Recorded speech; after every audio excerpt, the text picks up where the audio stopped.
Welcome to गजब की practically पढ़ाई सब्सक्राइबर। और जिन्होंने प्रैक्टिकली नहीं पढ़ा वो पढ़ लो और चैनल को सब्सक्राइब करके बेल आइकन को भी दबा दो ताकि पढ़ाई से रिलेटेड सारे प्रैक्टिकली वीडियो का नोटिफिकेशन तुम तक सबसे पहले पहुंच सके। तो चलो यारो, चैप्टर को कंटिन्यू करते हैं। हम तो खेल रहे थे लेकिन हम अब बढ़ चुके हैं, इसलिए अब बड़ा वाला खेल शुरू करेंगे। छोटा मोटा क्या खेल करना, बच्चों का खेल क्या करेंगे यार, कुछ बड़ा है तो बड़ा खेल करेंगे। तो इसलिए 2 लाइन्स के खेलने की जगह में 3 लाइन से खेलेंगे। पहले तो हम लोग 2 लाइन बना लेते थे और फिर इक्वल प्रूफ करते थे। जैसे कि यहाँ पर वर्टिकली अपोजिट एंगल के हिसाब से दोनों तरफ का 50-50 डिग्री होगा, और मतलब वर्टिकली अपोजिट एंगल हमेशा इक्वल होता है, ऐसा कह के हम लोग पिछले एपिसोड में देख रहे थे। तो आज हम लोग खेलेंगे 3 लाइन से। हाँ यार, आज 3 लाइन से खेलना है, क्या 2 लाइन से खेलोगे? तो चलो जल्दी से चैप्टर को स्टार्ट करते हैं, मतलब खेलना स्टार्ट करते हैं। अरे यार, पैरेलल लाइंस मतलब जानते हो ना? हाँ भाई, ये तो मैं फर्स्ट एपिसोड में ही बता दिया था।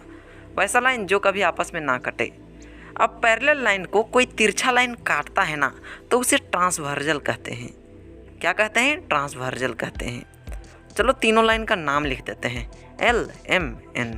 अच्छा, दोनों पैरेलल LM है और एक ट्रांसवर्जल N है। इतना तक समझ में आया? हाँ, अब ध्यान से देखो मैं क्या कर रहा हूँ। भाई ध्यान से देखो तो यहाँ पर 4 एंगल बन रहे हैं, 1 2 3 4, और नीचे भी 4 एंगल्स बन रहे हैं। अच्छा, टोटल 8 एंगल बन गए। अब 8वें एंगल का नाम लिख देते हैं। 8वें एंगल का नाम लिखा गया। अब ध्यान से देखो, अभी तुम्हें सिर्फ ट्रांसवर्जल लाइन के लेफ्ट तरफ ध्यान देना है, इसलिए मैं राइट तरफ का को कॉपी से ढक देता हूँ।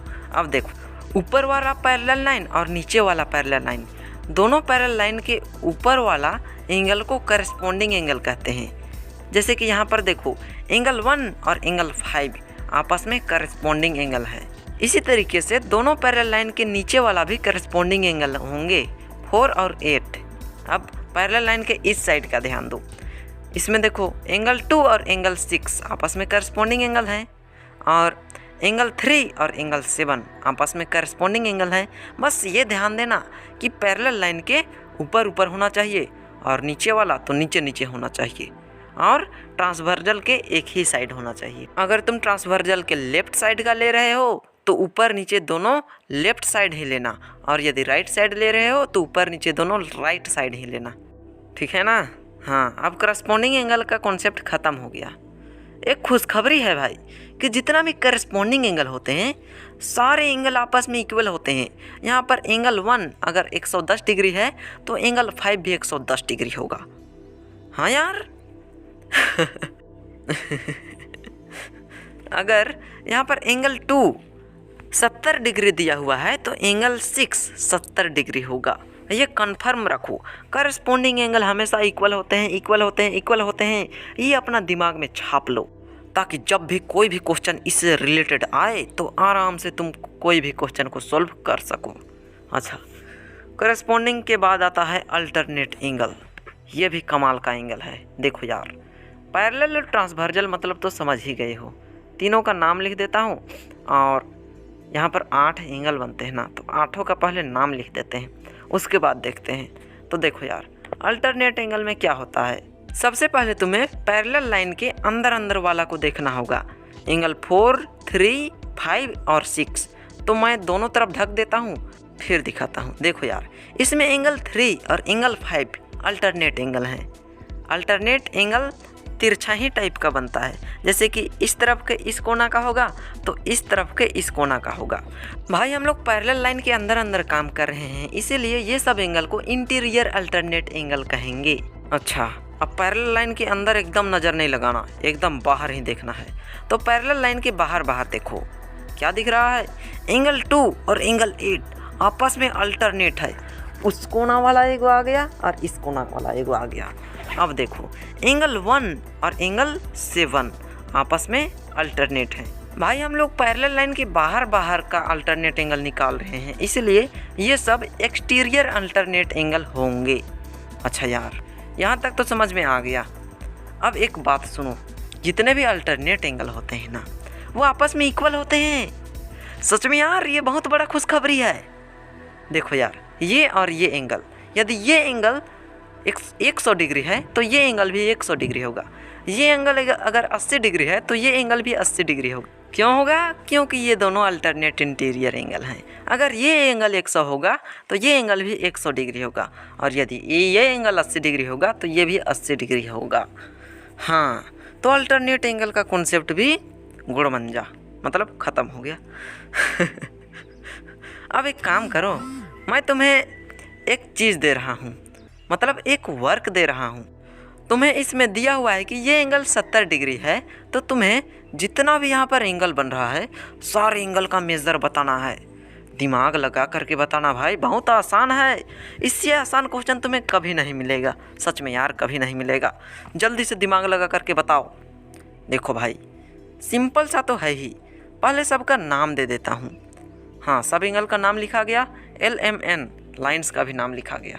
अच्छा, तो देखो सबसे पहले ऊपर वाला फोटो में देखो, ये एंगल 1 70 डिग्री है, तो एंगल 3 भी 70 डिग्री होगा, क्योंकि वर्टिकली अपोजिट एंगल है भाई। अरे हाँ यार, हम तो भूल ही गए थे ना। हाँ, तो angle 1 = 70 degree, then angle 3 = 70 degree. Vertically opposite angle bracket में लिख देना। अच्छा, उसके बाद लीनियर पेयर का यूज करके मैं तुम्हें बताता हूँ। देखो यार, लाइन L में देखो, एंगल 1 और एंगल 2 को जोड़ेंगे 180 डिग्री होगा। हाँ भाई, तो एंगल 1 का वैल्यू 70 डिग्री दिया हुआ है, एंगल 2 कितना निकल जाएगा? 110 डिग्री। अच्छा, 110 डिग्री निकल गया। अब तो भाई सारा खेल VOA का है, करस्पॉन्डिंग एंगल का है, और अल्टरनेट एंगल का है। देखो यार, एंगल 2 अगर 110 डिग्री है ना, तो एंगल 4 कितना डिग्री होगा? बताओ बताओ बताओ। वर्टिकली अपोजिट एंगल से एंगल 4 = 110 डिग्री होगा। हाँ, अब इधर देखो, यदि एंगल 2 110 डिग्री है तो एंगल 6 कितना होगा? एंगल 6 भी 110 डिग्री होगा, करस्पॉन्डिंग एंगल के द्वारा। वाह भाई वाह, कितना आसानी से सॉल्व हो रहा है। अच्छा, तुम ये भी कर सकते थे, एंगल 4 110 डिग्री है तो एंगल 6 भी 110 डिग्री होगा, अल्टरनेट एंगल से होगा। तो अपना तरीका लगा के भी कर सकते हो, कोई उसमें दिक्कत नहीं है। अब angle 3 = angle 5, alternate interior angle. अरे हाँ यार, एंगल 3 और एंगल 5 इक्वल हुआ, तो एंगल 5 = 70 डिग्री, अल्टरनेट एंगल। अच्छा, अब वर्टिकली अपोजिट एंगल से सब एंगल निकल जाएगा। अच्छा यार, इसी तरीके से बहुत सारे तरीके से क्वेश्चन आएगा, बस अपना दिमाग लगाना और फिर सारे क्वेश्चन में गोली दाग के आ जाना और फुल मार्क्स ले आना। तो चलो लास्ट चीज़ बता देता हूँ, को इंटीरियर एंगल। देखो भाई, यहाँ पर ये एंगल और ये एंगल को इंटीरियर एंगल होगा, और को इंटीरियर एंगल का सम हमेशा 180 डिग्री होता है। 180 डिग्री होता है। हाँ भाई, 180 डिग्री होता है। तो यार, ट्रांसवर्जल के इस साइड भी ऐसा ही होगा, ये एंगल और ये एंगल का सम 180 डिग्री होगा। सच में होगा भाई, मजाक नहीं कर रहा हूँ। तुम एंगल को सम करके देख भी लेना। यार, मैं तुम्हें एक क्वेश्चन देता हूँ, है ना, ये को इंटीरियर एंगल से रिलेटेड क्वेश्चन ही है। यदि थोड़ा सा दिमाग लगाओगे तो सब बना लोगे। देखो यार, ये एक पैरेललोग्राम है ना, ये पैरेललोग्राम है, इसका नाम भी दे देता हूँ। तो ABCD इज ए पैरेललोग्राम, जहाँ की इस एंगल का मेज़रमेंट 110 डिग्री है। तो बताओ, इस पैरेललोग्राम में जितना भी एंगल बन रहा है, सारे एंगल का मेज़र कितना होगा? देखो भाई, ये एंगल और ये एंगल, एंगल 1 और एंगल 2 आपस में क्या है? को इंटीरियर एंगल है। हाँ भाई, देख रहे हो ना, दोनों इधर पैरेलल लाइन जा रहा है और इधर एक ट्रांसवर्जल है, तो दोनों एंगल का सम 180 डिग्री होगा। तो एंगल 2 का मेज़र आ गया 70 डिग्री। इसका मतलब एंगल 2 = 70 डिग्री। अब तो तुम निकाल ही सकते हो, एंगल B = 110 डिग्री और एंगल C = 70 डिग्री, क्योंकि पैरेललोग्राम के ऑपोजिट एंगल हमेशा इक्वल होते हैं।